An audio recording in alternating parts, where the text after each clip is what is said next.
Russophobic binge as a diagnosis. In the finale, the presenters declare that Europe is on a Russophobic binge and is risking the existence of its own states. This is the key narrative. Any attempt by Europe to support Ukraine is interpreted not as a defense of international law, but as a self-destructive mania. The goal is obvious. Russian propaganda is trying to undermine trust in Europe as an ally of Ukraine, and present transatlantic relations as unstable. The logic is simple. The US and Russia are serious powers capable of reaching an agreement, while Europe is weak, chaotic, and dependent. This is exactly the image that benefits the Kremlin. It justifies aggression and simultaneously plays on disagreements within the West. Back in Alaska, President Putin, who was clearly very satisfied with the outcome of his talks with President Trump, said that he expected Zelensky and his European accomplices of my expression, a non-Russian president, that they would show reasonable moderation and would not try to torpedo all the agreements reached by the United States and Russia. Well, I shouldn't tell you. You are the first deputy chairman of the Foreign Affairs Committee. When in state relations, in interstate relations, they say, we expect this should not be taken literally. It means we hope that you will show a certain prudence. But we no longer hope. We have no reason to hope anymore, because the Europeans perceived what happened in Alaska as a direct challenge to themselves, to their vision of solving the Ukrainian problem and the broader situation with European security. And they behaved, on the one hand, very intelligently. They leafed through Trump.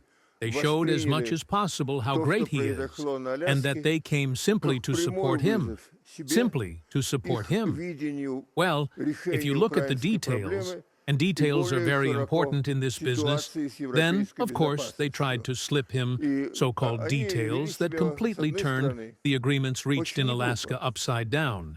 And now, there is a very serious dispute between Moscow, Washington, and the Europeans, together with Kiev, about what kind of agreements there can be if we are talking about a peaceful solution to the Ukrainian problem. And, in general, at the moment the situation is developing, well, let's say, delicately speaking, not entirely encouraging. Let's listen to what Sergei Lavrov said about this. We are seeing an increasingly clear understanding by our partners in the United States of the need to eliminate the root causes of the crisis, and not try to support those who throw out a beautiful slogan about an immediate ceasefire. And at the same time, he says that a ceasefire will not mean continuing to pump Ukraine with weapons. This is exactly the statement that French President Macron made not long ago. And it's good that this is an absolutely adventurous position, a confrontational position, a position in support of continuing the war, which does not find understanding with the current administration of the United States. But this is kind of an encouraging part, that the position of radical Europeans does not find understanding with the Trump administration. But in addition to this encouraging part, in what Lavrov said, there was also a warning to the Europeans, and, by the way, to the Trump administration too. Let's listen. So far we have seen only a fairly aggressive escalation of the situation, rather clumsy and, in general, such unethical attempts to change the position of the Trump administration and personally the President of the United States, as we observed during the Europeans' escort of Mr. Zelensky to Washington on Monday this week. We did not hear any constructive ideas from the Europeans there. We did not hear any constructive ideas there.